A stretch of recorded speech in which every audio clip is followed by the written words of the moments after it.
నా దగ్గర ఆధారాలు వాళ్ళకు ఉంటాయండి. నేను అదే హత్య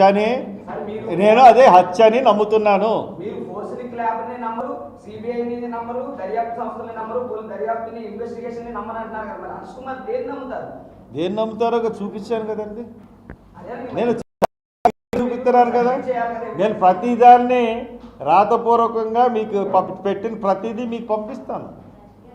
కేసు ఎలా పెట్టారు, కేసులు ఎలాగున్నాయి, ఏంటి, ఎందుకు చంపారు, మోటివ్ ఏంటి, మోటివ్ని ఎస్టాబ్లిష్ చేసి చెప్తున్నాను కదా.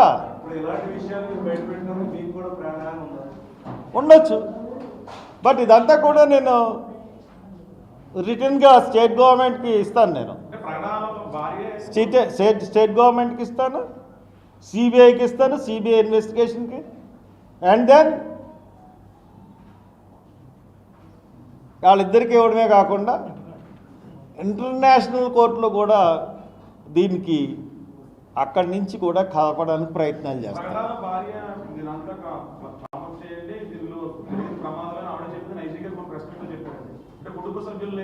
మీరు ఆవిడ భార్యని అడిగారా?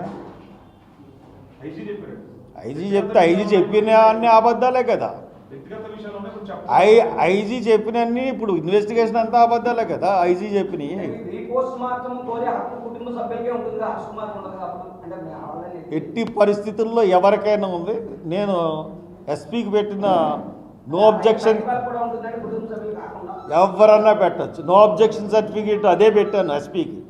ఇచ్చినా ఇవ్వకపోయినా దట్ ఈజ్ నో ఫరక్. IG SP no objection certificate వచ్చినా ఇవ్వకపోయినా ఏ కేసుల్లో కోర్టు జడ్జిమెంట్లు ఉన్నాయి, third party re post mortem చేయడానికి ఏం ఆధారాలు ఉన్నాయి, ఎలా చేయొచ్చు అన్నదాన్ని అన్నీ సబ్మిట్ చేసి ఇచ్చాను. అది వాళ్ళు నో అనడానికి లేదు, కుటుంబ సభ్యులే అవసరం లేదు. ఈవేళ కోర్టులు ఉన్నాయి కాబట్టి ఈవేళ తీసుకోవాలి. కాపీ ఆర్డర్లు తీసుకుంటాను, పెడతాను. ఎస్, అంటే as per the procedure CBI Jagan కేసులో ఇప్పటికి దోచిన వివేకానంద కేసులో దోషులను ఇప్పుడు చూపించిందా అండి? సిబిఐ, నేను మళ్ళీ చెప్తున్నాను, విశాఖపట్నంలో 70,000 కోట్లు ఇంటర్పోల్ ఇచ్చింది సమాచారం. ప్రాథమిక దర్యాప్తులో కొకైన్ ఉంది, 70 crores ఆఫ్ కొకైన్, 25,000 కేజీల కొకైన్ దొరికింది. దాని వాల్యూ 70,000 crores అని చెప్పిన సిబిఐ ఆఫ్టర్ 10 months ఏం చెప్పిందండి? కొకైన్లో ఆనవాళ్ళు లేవని చెప్పింది. ఇంటర్పోల్ ఇచ్చిన దాన్నే సిబిఐ కాదని చెప్పింది. సిబిఐ ఎవరి చేతిలో ఉందండి? ఎలక్షన్ కమిషన్ ఎవరి చేతిలో ఉందండి? మొత్తం ప్రపంచం అంతా బ్యాలెట్ వాడుతుంటే ఇక్కడ ఎలక్షన్ ఈవీఎంలు ఎందుకు వాడాలండి? ఎలక్షన్ కమిషన్కి బుద్ధి లేదా అండి? అన్ని దేశాలు చెప్తున్నాయి కదా. తుక్కైపోతాడు ఈవీఎంలు తీసి బ్యాలెట్ పెడితే మోడీ. అది 3వసారి నెగ్గేసి అంత పరిపాలించేశాడా? అన్నీ అబద్ధాలే కదా. బయట విదేశాలు ఉన్న డబ్బును వెనక్కి రప్పిస్తాను, ప్రతి ఓడికి ప్రతి అకౌంట్లో 1,00,000 వేసేస్తాను. కార్పొరేట్లకి 26 లక్షల కోట్లు మాఫీ చేసిన మోడీ ఎంత పెద్ద స్కామ్ అండి. ప్రెస్ని, మీడియాని, మొత్తం అందరినీ తొక్కేసి ఉన్న మోడీ గురించి మనం ఏం చెప్తాం? మీరు అడగండి, మీరే చెప్పాలి. ఇన్వెస్టిగేషన్ చేసి నేను నెక్స్ట్ వీక్లో చెప్తాను, మీరు ఇన్వెస్టిగేషన్ చేయండి. నేను ఎందుకు చెప్తాను? పోలీసులకు నేనేం సమర్పించిన, వాళ్ళు తెలుసుకోవాల్సిన బాధ్యత. ఆ మీటింగ్లు ఉన్నాయా లేదా అన్నది అక్కడికి వెళ్ళి తెంపెళ్ళి తెలుసుకోవాలి. నేను ఏ ఎవిడెన్స్ ఇవ్వనండి. నేను చెప్తున్నాను, అది ఇన్వెస్టిగేషన్ చేసి ఆయన వెళ్ళాడా లేదా, వెళ్తే ఫూటేజ్ ఏది, వెళ్ళకపోతే ఎందుకు వెళ్ళలేదంటే ప్రవీణ్ పగడాల రూపేణ ఉన్న మనిషికి ఆ మీటింగ్ గురించి తెలియదు కాబట్టి వెళ్ళలేదు.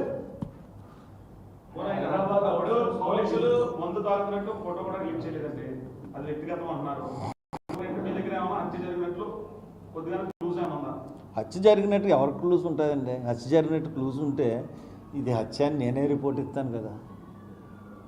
సార్ హైదరాబాద్ అవుట్స్కట్స్లో యూపీ బ్యాచ్ అపహరించి ఉండొచ్చు అని చెప్పి అన్నారు. తెలంగాణ పోలీసుల దగ్గర దానికి సంబంధించినటువంటి ఏమైనా ఇన్ఫర్మేషన్ ఉంటుందా? నాకు తెలియదండి, తెలీదు. ఇది ఒక అనుమానం కొంతమంది చెప్పిన అనుమానాన్ని నేను మీ దగ్గర వ్యక్తపరిచాను తప్పితే నాకు తెలియదండి. సార్ నయారా సీసీ ఫుటేజ్ కాకుండా మీ స్విమ్మింగ్ పూల్లో సీసీ ఫుటేజ్ ఉంటుంది కదా, ఎప్పుడైనా పరిశీలించారా మీరు? అది పాడైపోయిందండి. మా బ్యాడ్ లక్ ఏంటంటే 4 రోజులు అయింది పాడైపోయి. ఫస్ట్ నుంచి అసలు అది ఉంటే అసలు క్వశ్చనే లేదు. మొత్తం అంతా 24 గంటలు నేనే మొత్తం చూపించేది నువ్వు టీవీలో వీడియోలో పెట్టి 24 గంటల ఫూటీ CCTVs. ఎందుకంటే మాది కరెక్ట్గా ఆ గొయ్యి కూడా కనపడతా ఉంటుంది మా CCTV. ఇప్పుడు అప్డేట్ చేశారా కెమెరాలు? ఇప్పుడు చేసాం నేను. ప్రవీణ్ పగడాల గారి హత్య విషయంలో ఒక్క హర్ష్ కుమార్ గారి సొంత ప్రయోజనం కోసం ఇదంతా చేస్తున్నారని సోషల్ మీడియాలో ట్రోల్ అవుతుంది. అటువంటి పెద్ద పట్టించుకోనండి. నేను న్యాయం కోసం, ధర్మం కోసం. అవును, మరి సొంత మేజం కోసం ప్రాణం, న్యాయం, ధర్మం అని ఉంటాయండి మనిషికి.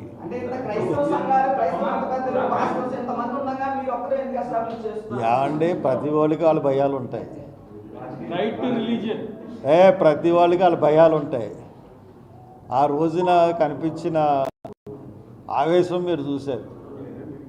తర్వాత ఒక పాస్టర్ కూడా బయటకు వచ్చి స్టేట్మెంట్ ఇవ్వలేదు. ఎటువంటి వార్నింగ్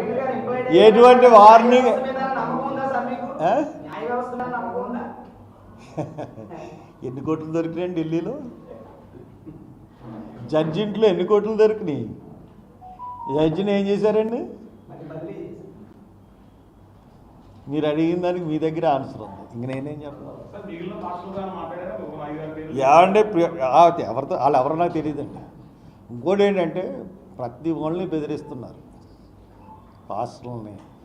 ఆ రోజు దీంట్లో యాక్టివ్గా ఉన్న వాళ్ళందరినీ బెదిరిస్తున్నారు పోలీసులు. అజయ్ బాబు అని అతన్ని తీసుకెళ్ళి లోన్ వేసారు. దగ్గర 7 కేసులు ఎన్నో పెట్టారు చాలా చోట్ల.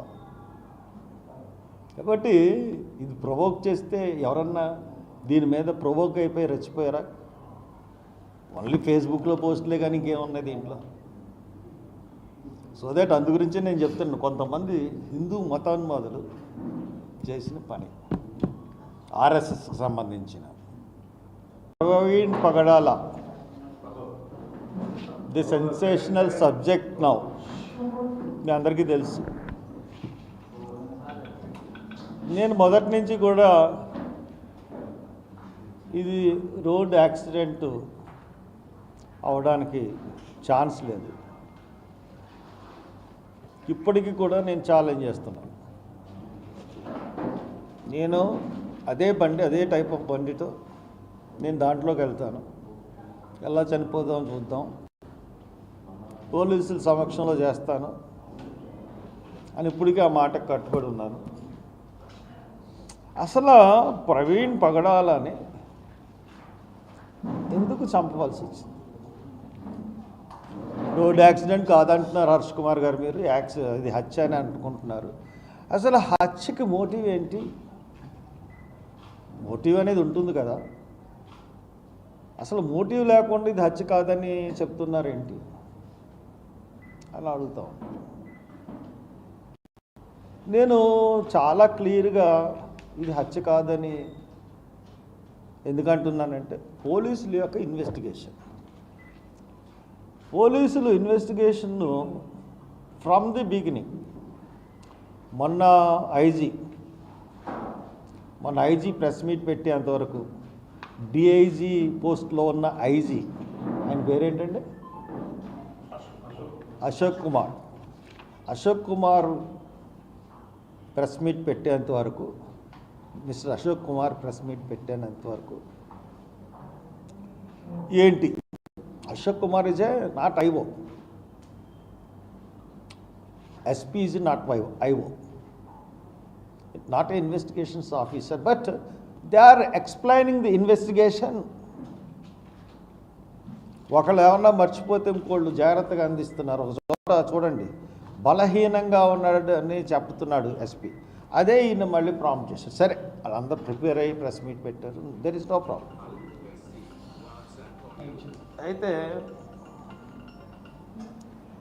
అయితే ఇప్పుడు ఈ